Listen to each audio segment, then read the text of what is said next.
오늘도 복된 주일을 맞아서 주님 앞에 나오신 여러분들, 하나님의 은혜를 사모하고 나오신 여러분들에게 아버지께서 주신 은혜와 평강이 가득하기를 축복합니다. 오늘 우리가 읽은 시편 139편 많이 들어보셨던 아마 시다 기억하실 것입니다.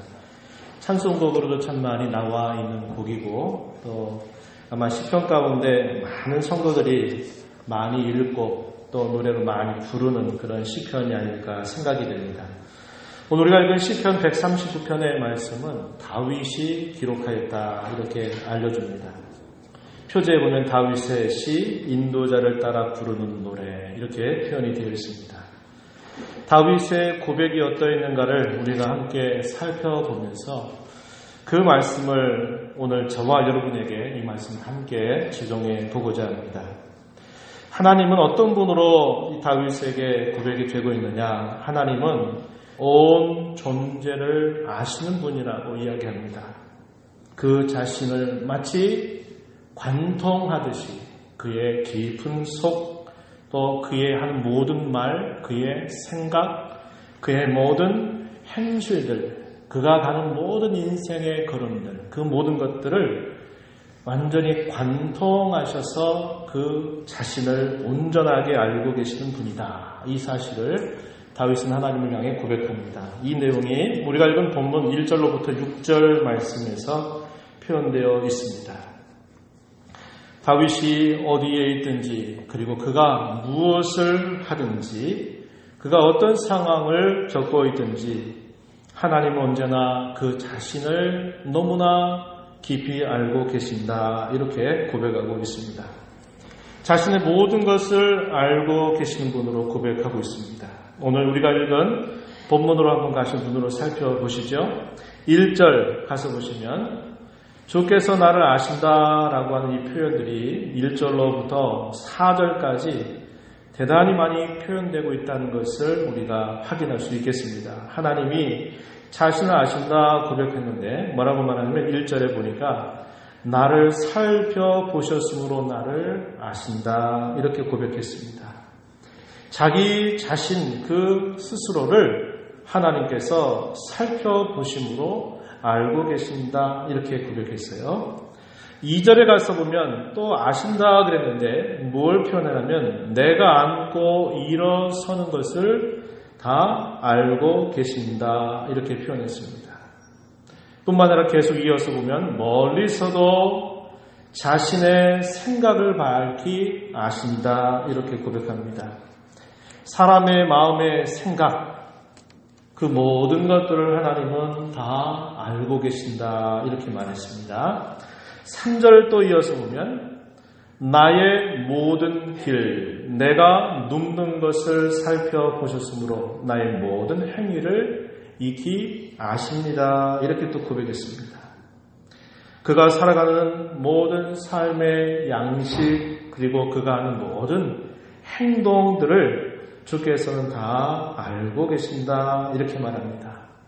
성경에서 길이라고 하는 표현을 사용할 때는 그가 실제적으로 물리적인 길을 말하는 게 아니라 그가 어떤 방식으로 자기의 삶을 살아가고 있는가, 인생을 어떤 생각을 가지고 무엇을 하며 무엇을 원하며 어떻게 살고 있는가 하는 것들을 표현할 때 이것을 하나의 비유로 길이란 말로 사용하고 있는데요. 여기서 나의 모든 길을 주께서 아십니다. 내가 눕는 것도 아십니다. 내가 어떤 행위를 다 하듯인지 하나님을 익히 알고 계십니다. 이렇게 고백했습니다. 또 이어서 4절 말씀에 보면 자기 혀의 말을 다 알고 계신다 이렇게 표현했습니다. 내 혀의 말을 알지 못하시는 것이 하나도 없으십니다. 이렇게 고백하고 있습니다. 사람이 어떤 행동들을 할 때는 그 사람의 마음이 어떤 계획이나 동기나 의도를 가지고 있죠. 그리고 그 행동을 할 때는 항상 함께 말이 그 마음속에 가지고 있는 것으로부터 말이 나옵니다. 아, 이걸 해야 되겠다, 말아야 되겠다, 또 어떻게 해야 되겠다 이런 것들을 말로 하게 되고 그것과 함께 결국은 행동으로 나타나게 되는 것입니다.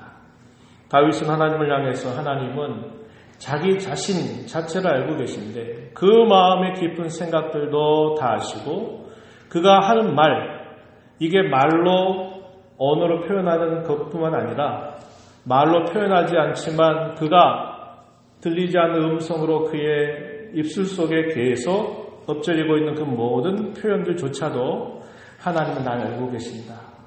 그가 하는 모든 행동을 아시고 그가 살아가는 모든 삶의 양식이나 또 습관들, 그런 것들을 다 알고 계신다라고 이렇게 고백합니다. 그런데 하나님께서 그 자신을 아는 이 부분이 그에게는 어떻게 다가오는가? 두려움, 무서움으로 다가오기보다는 하나님께서 자기 자신을 관통해서 그의 온 존재를 다 알고 계신데 어떤 관계로 알고 계시는가? 하나님이 사랑하는 대상으로 자신을 알고 계신 것으로 깨닫는 것입니다. 끊임없이 하나님의 은혜와 손길을 망각하고 끊임없이 그분의 뜻을 거스리고 반역하는 끊임없는 행동에도 불구하고 하나님은 끊임없이 자신을 기억해 주시고 변함없이 인자를 베풀어 주시는 대상으로 알고 계신다는 겁니다. 이것이 그에게 얼마나 큰 기쁨이고 이것이 얼마나 그에게 큰 즐거움이 되는지 모릅니다. 그리고 그의 삶에 있어서 얼마나 큰 위로가 되는지 모른다고 하는 것입니다. 이 말씀을 읽는 저와 여러분에게도 역시 이러한 즐거움, 이러한 위로, 이러한 든든함이 있게 되기를 진심으로 바랍니다. 하나님께서는 자기가 있는 그 어느 곳이든지 하나님은 거기 계시고 함께 하신다라고 고백하고 있습니다. 이 내용이 7절로부터 12절에서 다윗이 하나님 앞에 고백하고 있는 내용입니다. 거기에 표현들을 한번 보시면요. 8절 말씀에 가셔서 이렇게 표현합니다.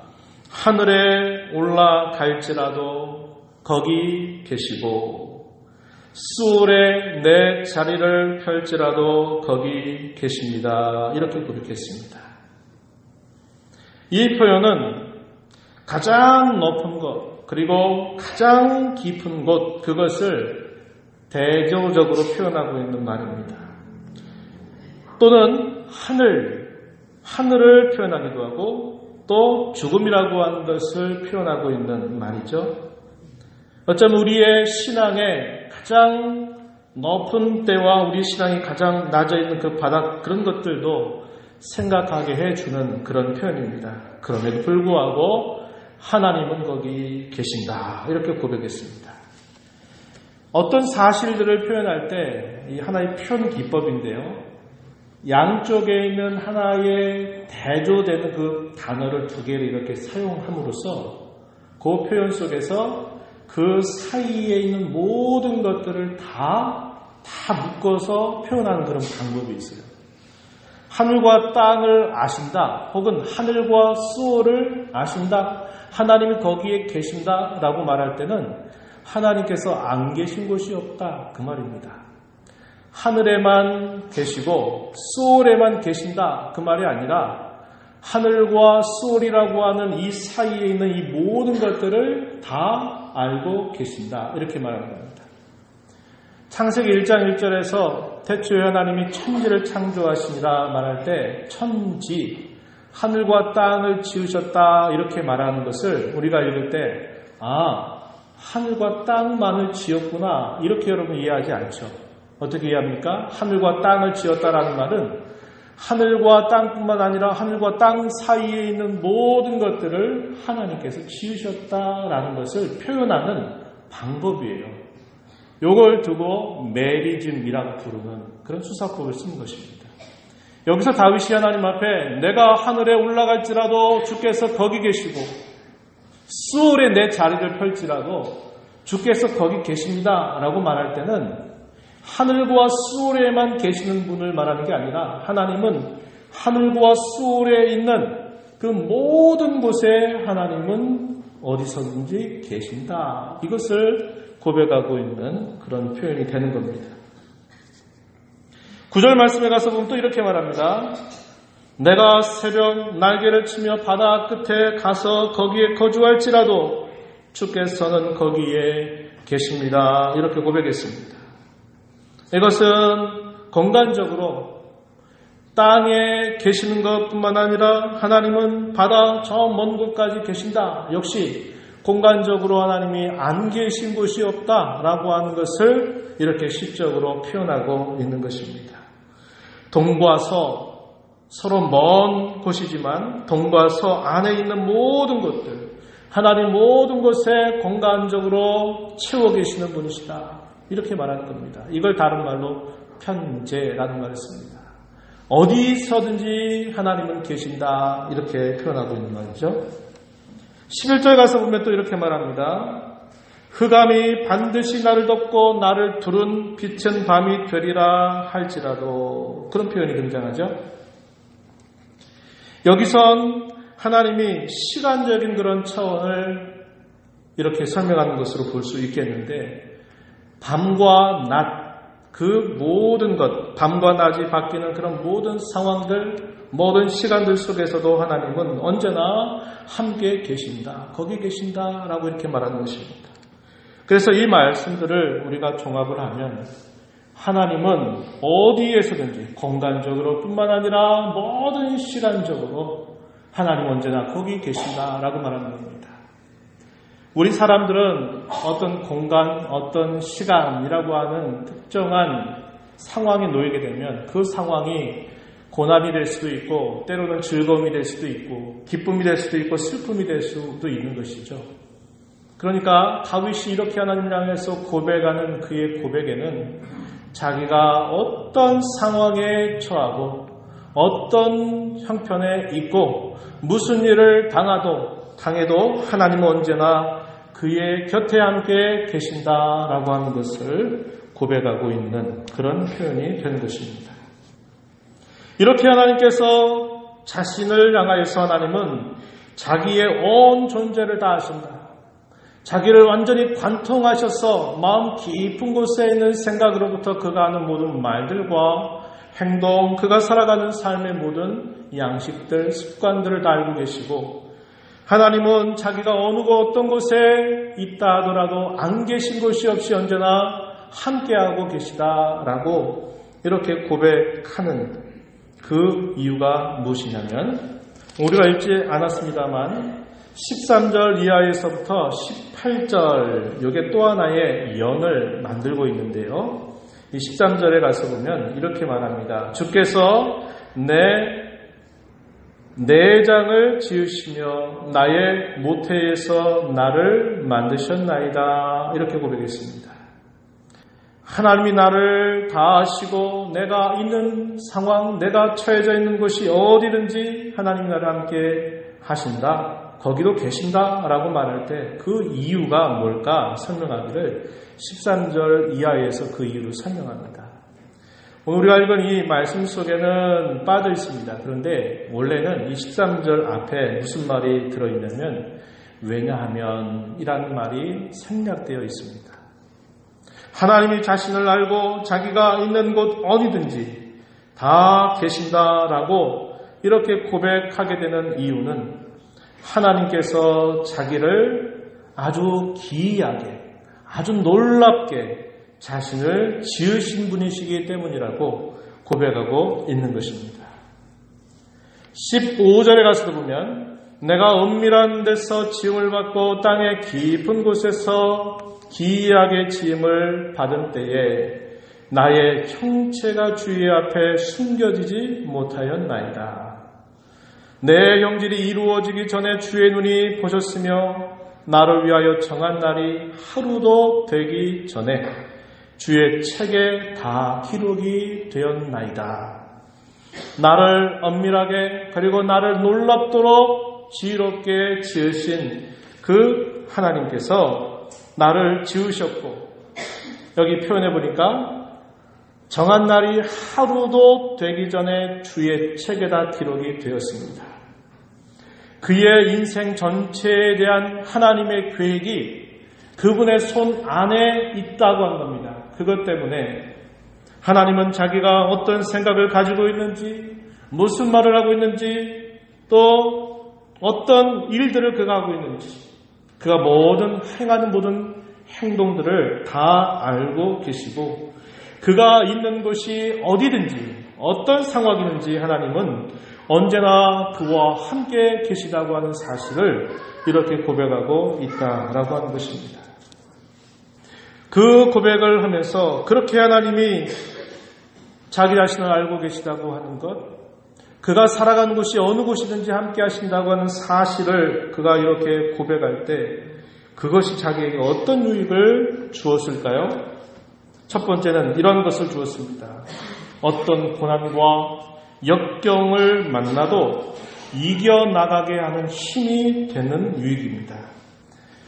5절 말씀에 가서 보면은 이러한 사실들이 그에게 어떠한 유익을 주는가 이렇게 말해주기를 5절에 보니까 주께서 나의 앞뒤를 둘러싸시고 내게 안수하셨나이다 이렇게 표현했습니다.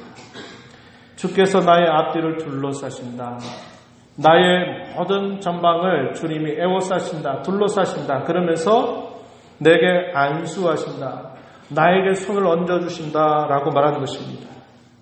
이게 뭘 말할까요? 하나님께서 그를 돌보시고 또 그를 지켜주신다 하는 것을 이렇게 표현하고 있는 말이죠. 10절에 또 한번 가서 보시면은 또 이렇게 다윗은 고백했습니다. 10절 말씀에 보면 자신을 인도하시고 붙들어 주신다라고 이렇게 그 유익을 표현했습니다. 10절 말씀에 가서 보시죠. 거기서도 주의 손이 나를 인도하시며 주의 오른손이 나를 붙드시리이다. 내가 어느 곳에 있든지 어떤 형편에 처하든지 주님의 손이 나를 인도하신다.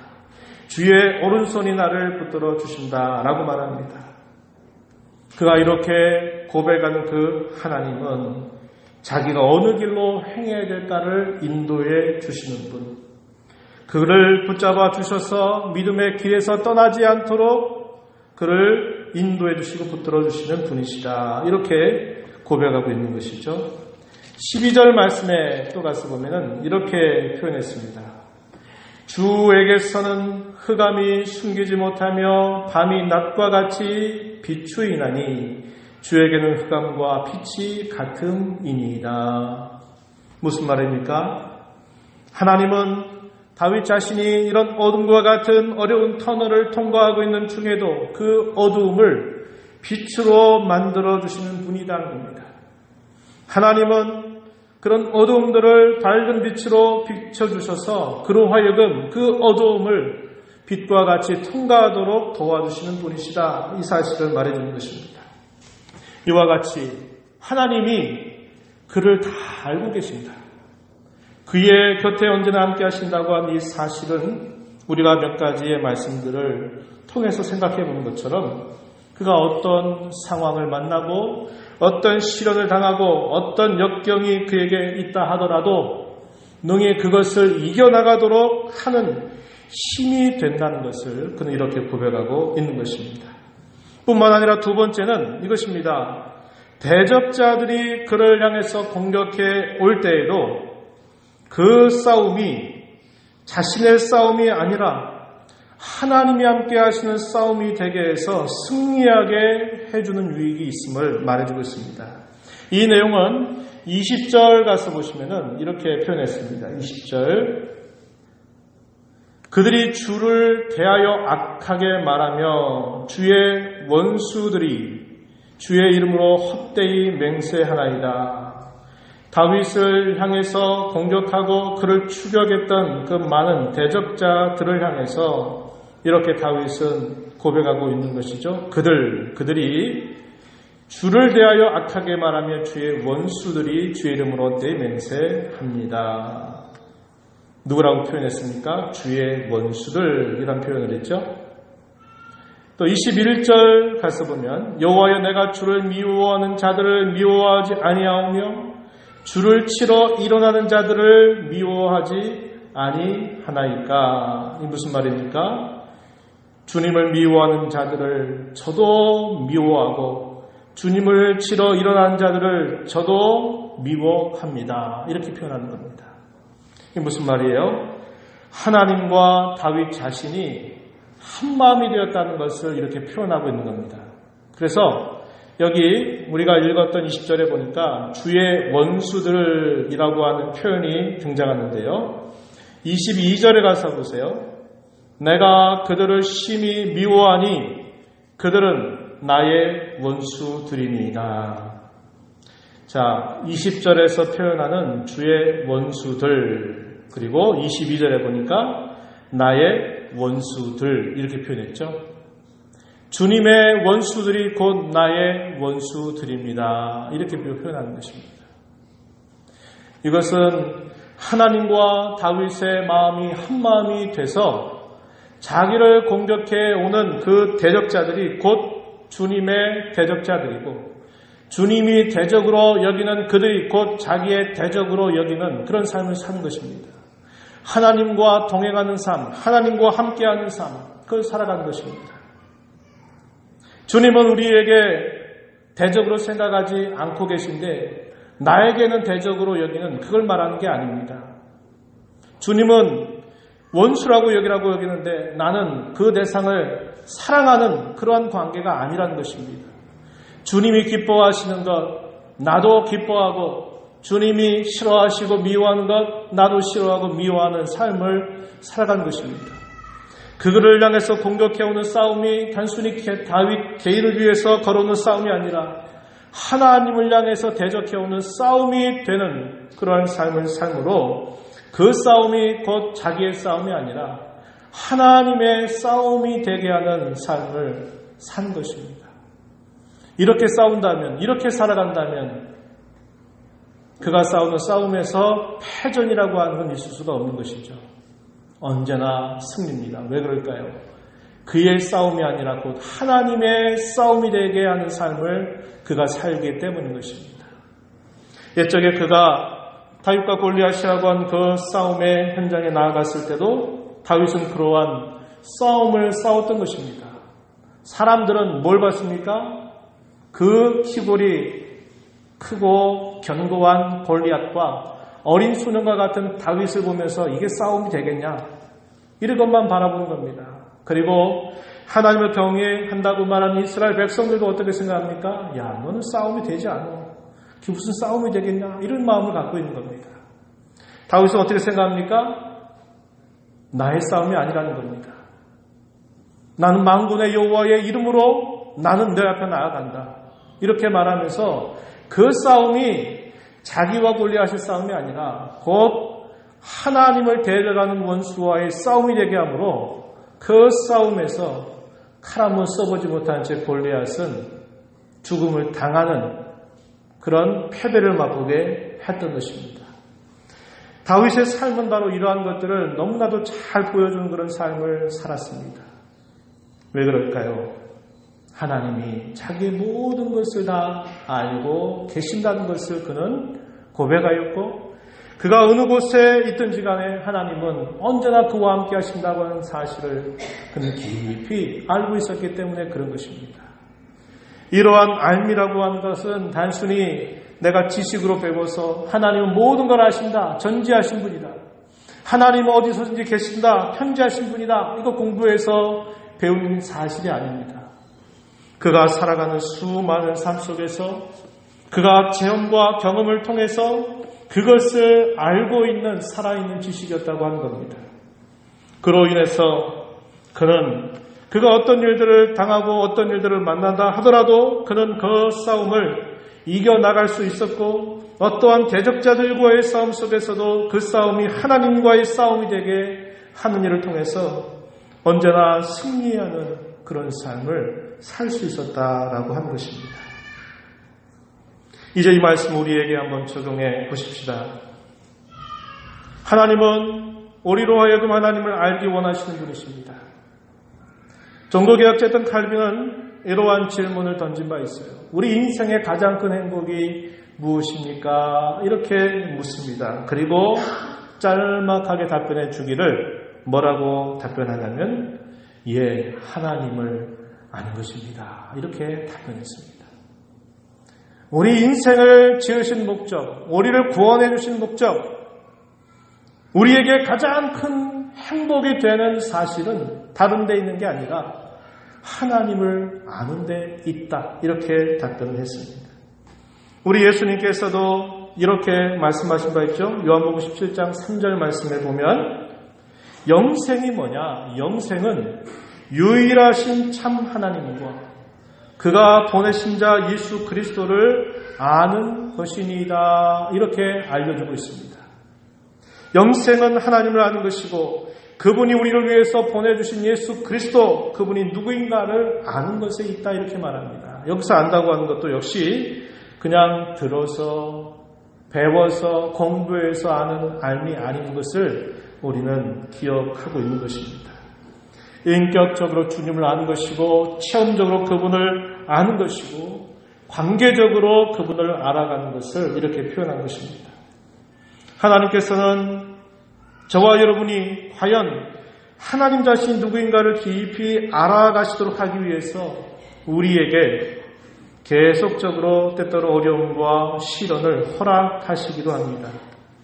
그 고난과 시련의 이유는 다양할 수 있을 것입니다. 예를 들면 우리가 연약해서 우리가 허물이 많아서 그런 고난과 시련을 당하는 경우도 있겠고 다윗처럼 대적자들의 비난과 공격으로 인해서 당하는 그런 시련과 고난이 있을 수 있습니다. 하나님 우리를 알아가시도록 하기 위해서 그러한 고난과 시련이라는 것을 금하지 않고 우리에게 허락하신다는 겁니다.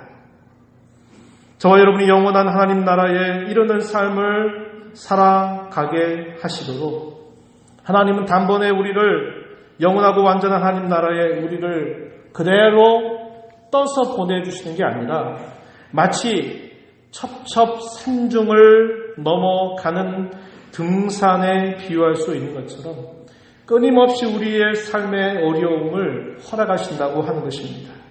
하나의 산을 넘으면 이제 끝났겠지 생각하면 그게 끝이 아니라 또 다른 산이 기다리고 있는 것입니다. 왜 그렇게 하실까요? 그러한 과정들 속에서 하나님을 더 깊이 알아게 하시려고 하는 뜻이 있기 때문입니다. 우리가 함께 구원받아서 단번에 영원 하나님 나라에 도착을 하게 된다면 우리는 그 사실들을 모를 것입니다. 그런데 우리를 어려움과 시련을 만나게 하시는 일들을 통해서 끊임없이 하나님이 우리와 함께 하실 뿐만 아니라 우리를 보호하시고 지켜주신다고 한 이 사실들을 끊임없이 경험하게 하시는 일을 통해서 하나님을 이렇게 깊이 알아가도록 우리를 이끌어 가신다고 하는 것입니다. 처음에 어려움과 고난을 만나게 되면 누구든지 그것을 당연한 것처럼 여길 사람은 없을 겁니다. 또 그것을 그래 할만하다 이렇게 생각할 사람은 없어요. 의심을 하게 되고 낙심을 하게 되고 때로는 불안한 마음을 느끼기도 하고 절망해서 허우적거리는 그런 일들도 처음에는 경험하게 될 것입니다. 그러나 그런 문제를 한 번 겪어 나가고 또 한 번 겪어 나가고 또 한 번 겪어 나가다 보면 우리 안에 뭐가 생길까요? 소위 내성이 생기는 것입니다. 어떤 내성이요? 그런 어려움과 시련이 닥쳐와도 견딜 수 있는 내성이 생겨요. 왜 생길까요? 하나님은 언제나 더 크신 분으로 나를 지키시고 나와 함께 하시고 돌봐주신다고 하는 그런 체험들이 하나하나 쌓이면서 신앙적인 내성이 우리 안에 만들어지는 것입니다. 내가 당하는 고난과 시련과 어려움보다도 더 큰 하나님의 위로와 더 큰 하나님의 능력이 나를 기다리고 있다고 하는 사실들이 한 번, 두 번, 세 번 겪게 되면서 그에 대한 확신이 우리 안에 생겨나게 되면 또 다른 어려움들이 우리를 향해서 다가올 때에도 그때는 어떤 마음일까요? 불안하고 낙심되는 그런 마음이 아니라 의연한 마음을 갖게 되는 겁니다. 담대할 수 있게 되는 거예요. 확신을 할 수 있습니다. 그래, 다가올 테면 다가와봐라. 하나님은 언제나 나를 아실 뿐만 아니라 나의 곁에 언제나 함께 하시는 분이 나의 곁에 있으니 그래, 올 테면 와봐라. 하나님은 더 크신 분으로 나를 감싸줄 것이고 나를 도우실 것이고 나를 인도해 주실 것이다 라고 하는 그런 확신을 가지고 살아갈 수 있는 것입니다. 그러한 삶을 살아가는 사람들은 새벽 시간에 얘기했습니다만 매일매일의 삶이 기적을 체험하는 삶이 되는 겁니다. 어려움 때문에 쓰러지고 넘어지고 시험에 빠져서 허우적거리는 삶이 아니라 그 어려움 때문에 또 하나님께서 내게 어떤 기적을, 내게 어떤 놀라운 일들을 하나님이 또 오늘도 보여주실까를 기대하면서 확신 가운데 걸어갈 수 있는 힘이 생겨나게 되는 것입니다. 다윗은 그러한 삶을 참으로 많이 경험한 사람입니다. 그래서 오늘 우리가 읽어가는 이 아름다운 시편을 하나님 앞에 고백하면서 올려드릴 수 있는 것입니다.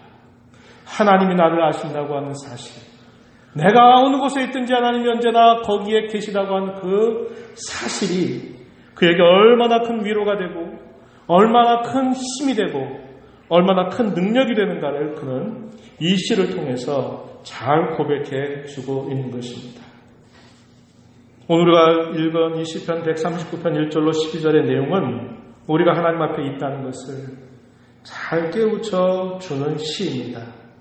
이것을 두고 코람데오라고 부를 수 있습니다. 많이 들어보신 표현이죠. 라틴어를 가져온 것인데 코람이라는 말은 앞에서라는 전치사입니다. 데오, 하나님을 그렇게 표현했습니다. 하나님 앞에서 있다는 겁니다.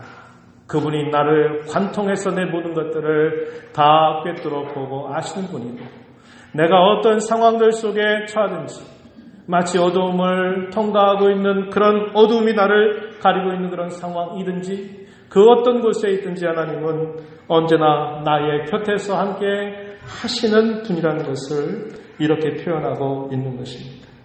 하나님은 저와 여러분에 대해서 언제나 우리를 보호하시고 인도하시고 승리하게 해주신다고 하는 확신을 우리에게 오늘 이 말씀을 통해서 알려주고 계십니다.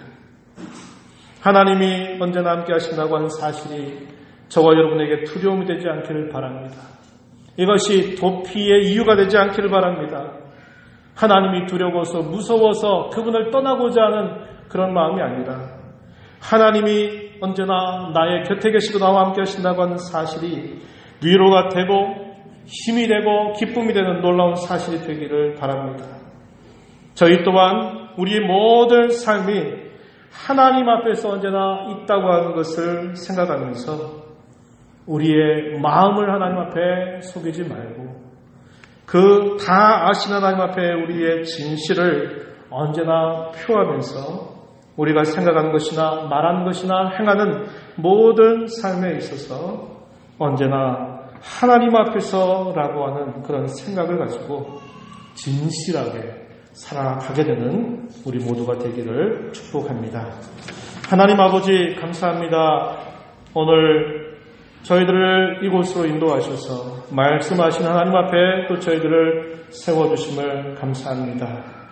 많은 대적자들이 끊임없이 쫓고 쫓기는 삶을 살았지만 그 삶 속에서 그러한 삶을 경험하지 않고는 배울 수 없었던 하나님의 손길을 그는 깊이 경험하였습니다. 그의 모든 생각, 말, 그의 모든 행동들을 다 아시는 하나님, 그가 어떤 상황들 속에 처한다 하더라도 언제나 함께 하신 그 하나님이 그에게 얼마나 든든한 힘이 되고 또 위로가 되고 확신이 되었는가를 저희가 함께 살펴보았습니다. 오늘 그 하나님은 어제나 오늘이나 영원토록 변함없으신 하나님으로 우리의 곁에 계심을 우리가 믿음으로 굳게 믿고 당하는 어려움과 시련들 속에서 낭망하지 아니하고 하나님을 온전히 바라보게 하시고 저희 또한 하나님 앞에서 진실되이 부끄러움이 없는 삶을 살아가는 귀한 성도들이 되게 주옵소서. 예수님 이름으로 기도하옵나이다. 아멘.